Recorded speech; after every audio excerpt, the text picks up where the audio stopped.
اور اس کا مقصد نہ صرف دل کے امراض سے آگاہی ہے بلکہ اس کے امراض سے بچاؤ کے لیے جو ضروری تدابیر ہیں اس کے بارے میں پبلک کو آگاہ کرنا ہے۔ جیسے کہ آپ سب لوگ جانتے ہیں کہ دل کی بیماری اس وقت ڈیتھ کا سب سے بڑا ذریعہ ہے، اور یہ نہ صرف ترقی یافتہ ممالک میں ہے بلکہ ترقی پذیر ممالک میں اس کی شرح اس سے بھی زیادہ ہے۔ بدقسمتی سے پاکستان بھی اس سے محفوظ نہیں ہے، اور اس وقت بھی جو ہمارے اپنے اعداد و شمار ہیں ان کے مطابق تقریباً 4 سے 5 لاکھ افراد ہر سال اس موذی مرض کی وجہ سے موت کے منہ میں چلے جاتے ہیں، اور اس سے بھی زیادہ بدقسمتی یہ ہے کہ ان میں سے بہت سے لوگ نوجوان یا ایون کم عمر کے لوگ ہیں۔ تو یہ بیماری جو ہے یہ آہستہ آہستہ کم عمر کی طرف سرایت کرتی جا رہی ہے۔ جو اس میں اچھی چیز ہے وہ یہ ہے کہ 80% جو یہ بیماری ہے یہ پریونٹیبل ہے۔ اس کا مطلب یہ ہے کہ ہمارے اپنے ہاتھ میں ہے کہ ہم اس کو روک سکتے ہیں، اور اس کے لیے صرف ہمیں اپنی طرز زندگی میں کچھ بنیادی تبدیلیاں کرنے کی ضرورت ہے، جو کہ کوئی بہت ایکسپینسو یا کوئی بہت مشکل نہیں ہے۔ اور موٹے الفاظ میں اگر اس کو کہیں تو وہ یہی ہے کہ سادہ طرز زندگی، جو کہ اسلام میں بھی جس کے بارے میں کہا گیا ہے اور جس سے ہم دور ہوتے جا رہے ہیں، اور جو اس بیماری کے بڑھنے کی ایک وجہ بنی ہے۔ اس کا مطلب یہ ہے کہ ایک جو چند چیزیں جن کا خیال رکھنا ہے وہ اپنا وزن ہے، وزن نہ بڑھنے دیں۔ دوسری چیز اپنے بلڈ پریشر اور شوگر اور کولیسٹرول، یہ 3 چیزیں کوشش کریں کہ اپنے جو نوجوان ہیں وہ نوجوانی کی عمر سے ان کی اسکریننگ شروع کروائیں، اور کم از کم سال میں ایک دفعہ یہ سمپل چیزیں ضرور کروا لیں۔ اس سے بر وقت تدارک سے آپ بہت سی بیماریوں سے بچ سکیں گے۔ جو طرز زندگی میں تبدیلی ہے اس میں جب وزن کا خیال رکھنے کا کہا گیا تو اس کے ساتھ سادہ غذا اور کثرت سے پھل اور سبزیوں اور دالوں کا استعمال، جس کا مطلب ہے گوشت کم، تلی ہوئی چیزیں کم، bakery, fast food, pizza, burger, bun, یہ سب چیزیں سے دور رہنا ہے، نمک کم استعمال کرنا ہے، اور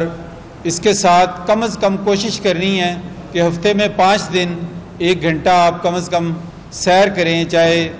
کسی بھی جگہ پہ، اگر آپ کے قریب کو پارک ہے وہاں جو کر لیں، اگر آپ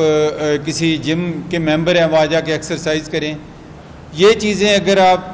اپنے نہ صرف اپنے لیے بلکہ اپنے خاندان اور اپنے بچوں کے لیے بھی شروع کروائیں تو آج سے 10-20 سال بعد ہم اس بیماری سے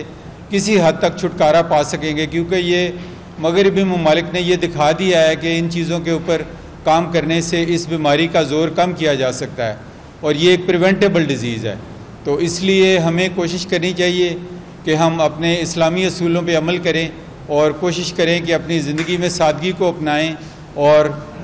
سادہ غذا اور اپنا سادہ طرز زندگی اس کو اپنائیں، اور اس کے ساتھ ساتھ ایک ضروری چیز ہے کہ کم از کم 7 سے 8 گھنٹے کی پرسکون نیند۔ جب نیند کا فقدان ہوتا ہے تو اس کے ساتھ بھی انسان اس بیماری کا اس کو ایک رسک بڑھتا جاتا ہے۔ تو میرا یہی پیغام ہے کہ ان بنیادی اصولوں پہ عمل کر کے آپ اس بیماری سے بچ سکتے ہیں۔ شکریہ۔ پہلے جیسے ہم لوگ دالنا استعمال کرتے تھے، اس کے بعد انہوں نے ایڈیبل آئل آئے، تو اب آئل کو بھی کہہ رہے ہیں کہ اس میں بھی ڈفرینس ہے۔ اس طرح کچھ لوگ کہہ رہے ہیں کہ سب سے جو ہے وہ استعمال کرنا چاہیے۔ آپ یہ ایکچولی بڑا کنٹروورشل ٹاپک ہے، کیونکہ قرآن پاک میں زیتون کے تیل کا جگہ جگہ ذکر ہے، اور یہ اب میڈیکل سائنس نے ثابت کیا ہے کہ سب سے اچھا جو آئل ہے جو ہارٹ کے لیے بھی اور جسم کے لیے وہ زیتون کا تیل ہے۔ اب زیتون کا تیل جو ہے اس کا ایک بوائلنگ پوائنٹ ہوتا ہے جو کہ ہر تیل کا ڈیفرنٹ ہوتا ہے، جس کا مطلب یہ ہے کہ اس کو ہم بہت زیادہ گرم نہیں کر سکتے یا اس کو بہت زیادہ اس میں چیزیں پکا نہیں سکتے، کیونکہ وہ ڈی نیچر ہو جاتا ہے اور اس کی جو افادیت ہے وہ کم رہ جاتی ہے۔ تو اس کا پیغام یہی ہے کہ کوشش کریں کہ بہت ہائی ٹیمپریچر پہ، جیسے تلی ہوئی چیزیں ہیں یہ بہت ہائی ٹیمپریچر پہ بنتی ہیں، تو اس میں جو بھی تیل یوز کریں گے نا وہ اس کی کمپوزیشن بجائے فائدے کے وہ نقصان میں جائے گی۔ تو اس کے مطلب اب یہ ہے کہ اس کا متبادل کیا ہے، چونکہ زیتون کا تیل نہ صرف مہنگا ہے بلکہ ہر جگہ اس کی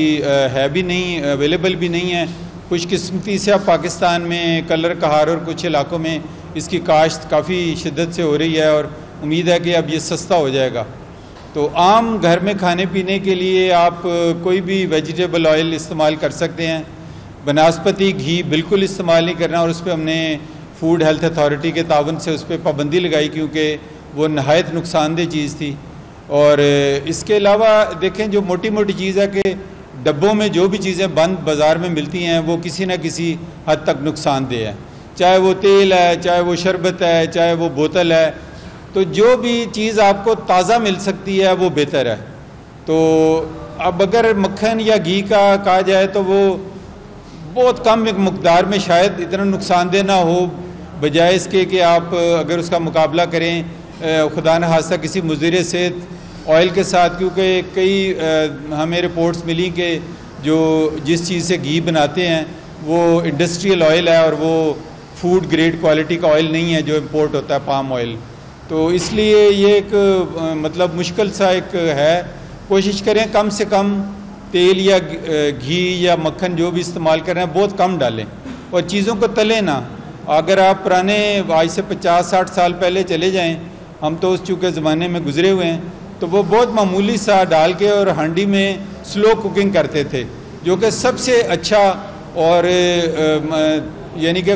قوت بخش طریقہ ہے پکانے کا۔ بدقسمتی سے وہ پریشر کوکر کے آنے سے اور تلنے سے وہ طریقہ پکنے کا ختم ہو گیا، اور خواتین بھی شاید اتنا ٹائم نہیں دے رہی اس کو، کیونکہ وہ سلو کوکنگ کا پروسیس تھا، اس میں جو کھانے کی افادیت تھی وہ برقرار رہتی تھی۔ تو اس لیے یہ مطلب اس کا مختصر سا حل ہے، لیکن میرے ساتھی جو ہے شاید اور روشنی ڈال سکیں، کیونکہ یہ بڑا اہم ٹاپک ہے اور ہر ایک کو افیکٹ کرتا ہے۔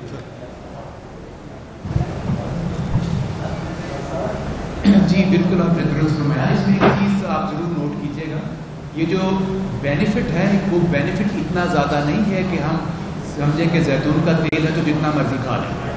سو اگر آپ اس کی تعداد 20 سے 25% زیادہ کر دیں گے تو وہ اتنا ہی ہارمفل ہو جائے گا۔ سو دیکھنے والی بات یہ ہے کہ آپ کی فزیکل ایکٹیویٹی سارے دن میں کتنی ہے، اور آپ کی دن میں آپ کی کیلریز کی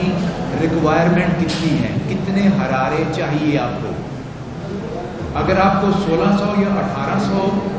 کیلری جسے ہم کہتے ہیں اس قسم کی ڈائٹ چاہیے، تو اس میں سے آپ نے 3 پورشن کرنے ہیں۔ کتنا آپ فیٹ لے سکتے ہیں، کتنا کاربوہائیڈریٹ لے سکتے ہیں، ٹھیک ہے جی، اور کتنا پروٹین لے سکتے ہیں۔ جو حصہ فیٹ کا آتا ہے اس میں سے ان سیچوریٹڈ فیٹ جیسے کہ ندیم صاحب نے بتایا وہ پریفریبل ہے، جیسے زیتون کا تیل، لیکن جو ان کا بینیفٹ ہے وہ مارجنل ہے۔ اس کے مقصد یہ نہیں ہے کہ آپ جتنا چاہیں اتنا لے لیں، تو آپ نے اعتدال رکھنا ہے اور اپنی ضرورت کے حساب سے خوراک لینی ہے۔ اگر آپ کا وزن بڑھ رہا ہے تو آپ اپنی خوراک سے